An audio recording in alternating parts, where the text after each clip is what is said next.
वही इंसान अपनी गाड़ी की सर्विस करवाना भी नहीं भूलता, अपने घर की साफ सफाई करना भी नहीं भूलता, यहाँ तक कि अपने जूतों तक की सफाई करना भी नहीं भूलता। लेकिन अपने शरीर की सफाई वो कब करता है?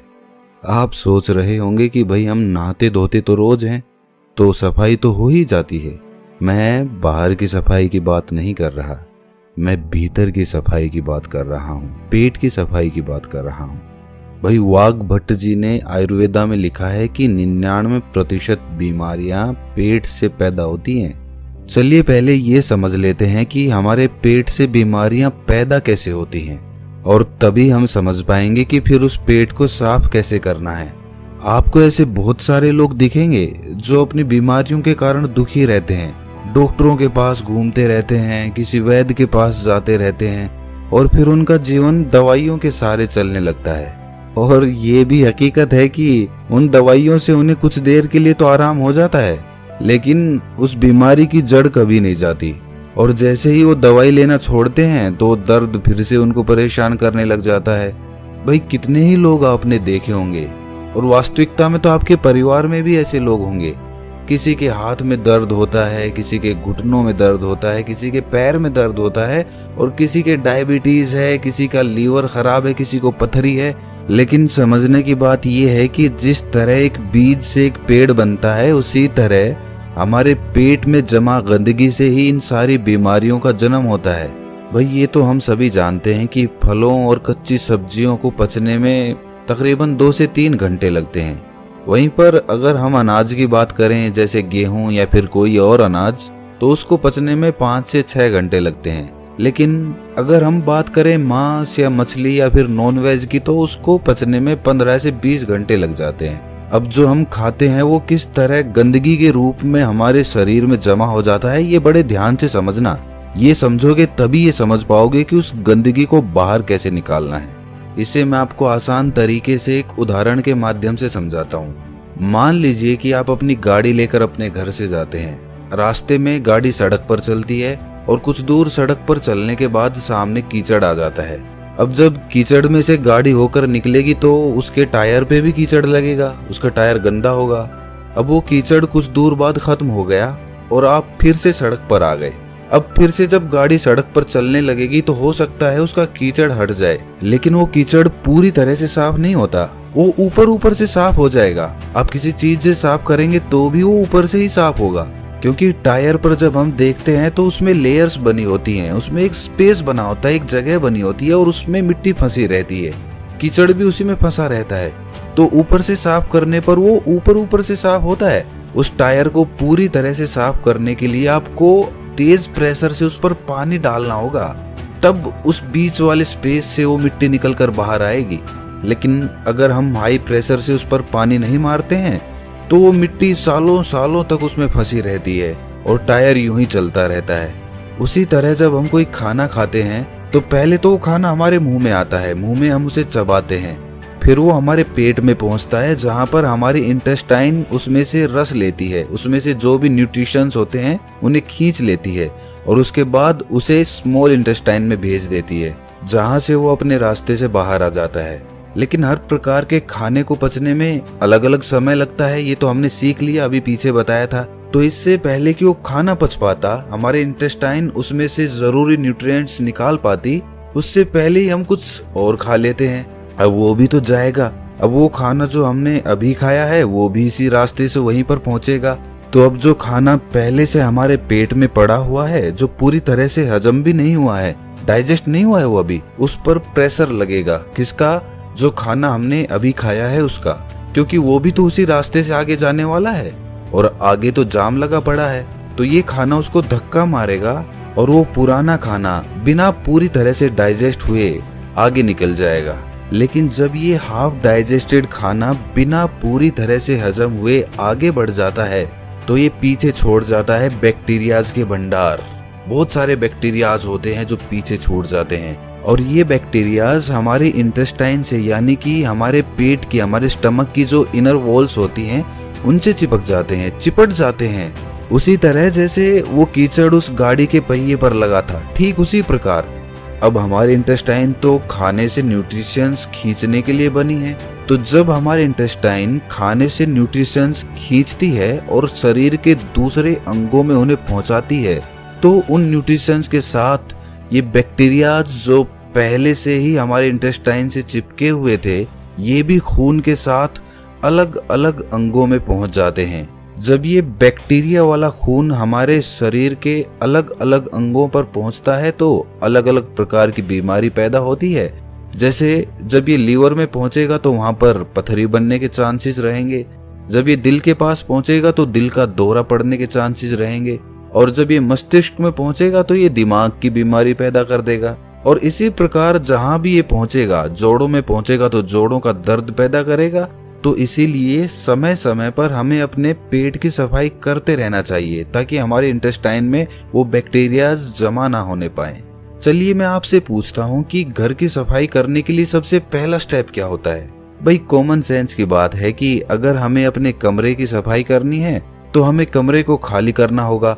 अगर फर्श साफ करनी है तो फर्नीचर को बाहर निकालना पड़ेगा। उसी तरह से हमें भी अपने पेट की सफाई करने के लिए ऐसे ही शुरुआत करनी चाहिए। अगर हम अपनी पूरी बॉडी को डिटॉक्स करना चाहते हैं तो सबसे पहले तो हमें अपने पेट को साफ करना होगा, जहां से सारी बॉडी में बैक्टीरिया सप्लाई हो रहे हैं। तो इसका सबसे अच्छा, सबसे पहला और सबसे आसान तरीका है व्रत करना, फास्टिंग करना चालू करिए। फास्टिंग करने से हमारा पेट खाली होगा, और जब हमारा पेट खाली होगा तभी तो हम उसकी सफाई कर पाएंगे। अब देखिए, फास्टिंग करना कुछ लोगों को बहुत डिफिकल्ट लगता है, बहुत कठिन भी होता भी है।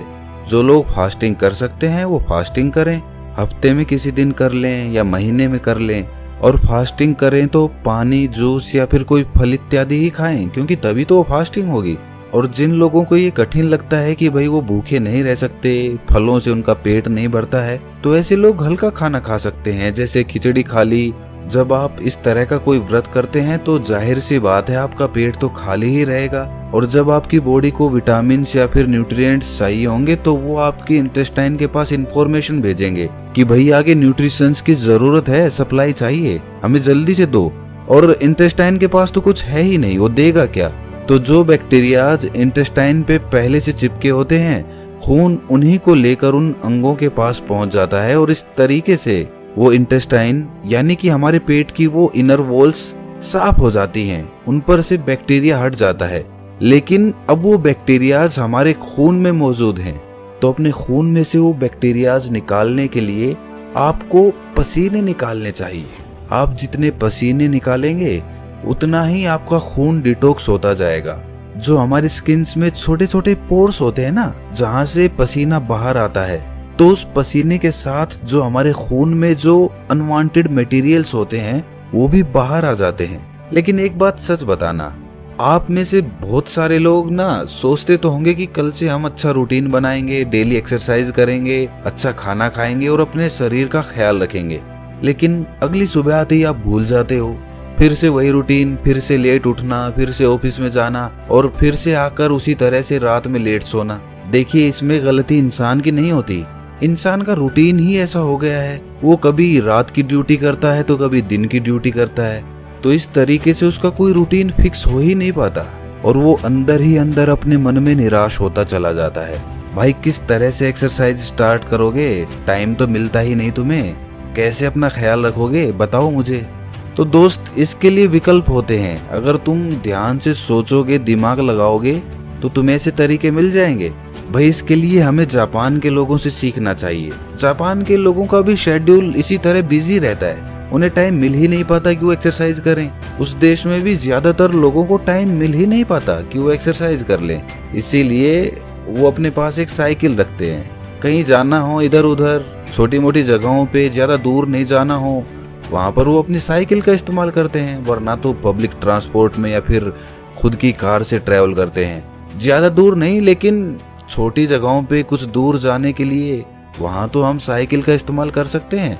इससे हमारी थाइज में जो पेल्विक मसल्स होती है ना, उन पे बहुत अच्छा काम होता है। साथ में हमारा पसीना भी निकलता है, तो उससे हमारी बॉडी भी डिटॉक्स हो जाती है और इसके साथ ही कोई पोल्यूशन भी नहीं होता, प्रदूषण से भी हम बचे रह जाते हैं। अगर साइकिलिंग करने में इंटरेस्टेड नहीं हो तो फिर डांस कर लो या फिर रनिंग कर लो, जिस तरीके से भी हो, बस अपने शरीर से पसीना निकालो ताकि आपके जो पोर्स है ना स्किन के, वो एकदम क्लियर हो जाए होता है। उनको जल्दी पकाने के लिए या फिर उन पर कोई रोग ना लग जाए, इसलिए उन पर दवाइयों का छिड़काव किया जाता है। और जब हम उन फल और सब्जियों को खाते हैं तो वो पेस्टिसाइड्स हमारे अंदर हमारी बॉडी में एंटर कर जाते हैं। तो उन पेस्टिसाइड्स की वजह से हमारे अंदर बहुत सारे बैक्टीरियाज पैदा होते हैं, जिनसे बहुत सारी बीमारियां पैदा होती है। और सबसे बड़ी बीमारी जो उससे पैदा होती है वो होती है कॉन्स्टिपेशन की।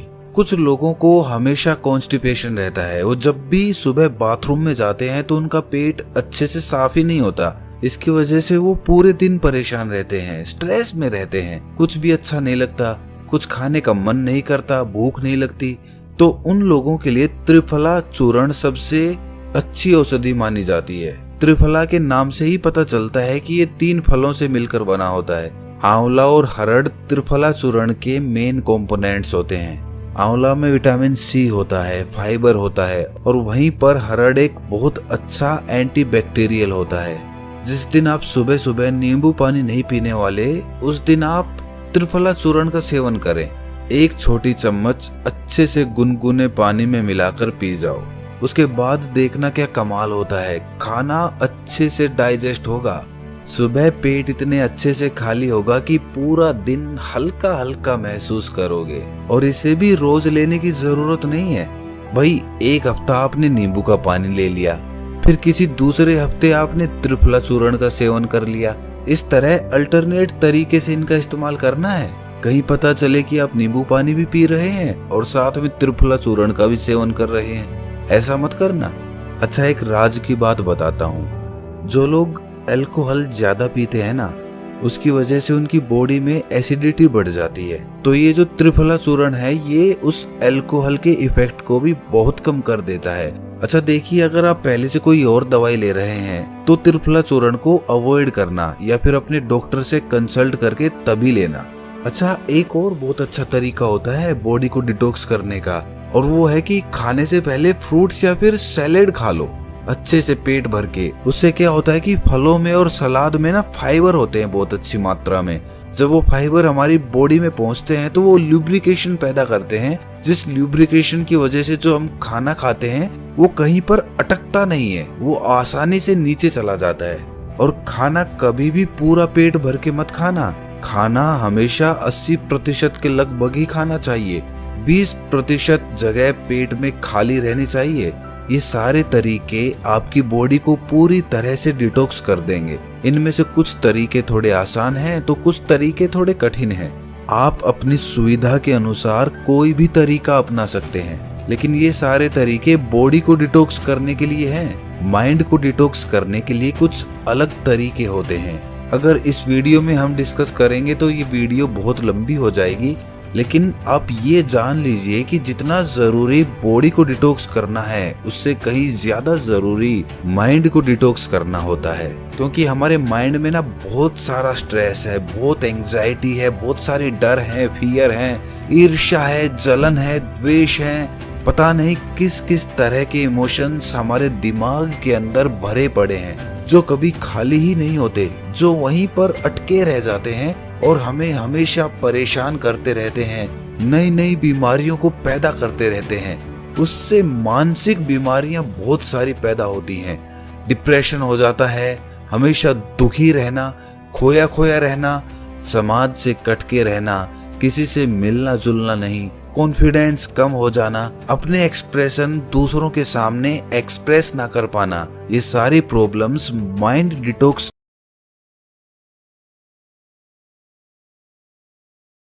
Thanks for watching. Please subscribe.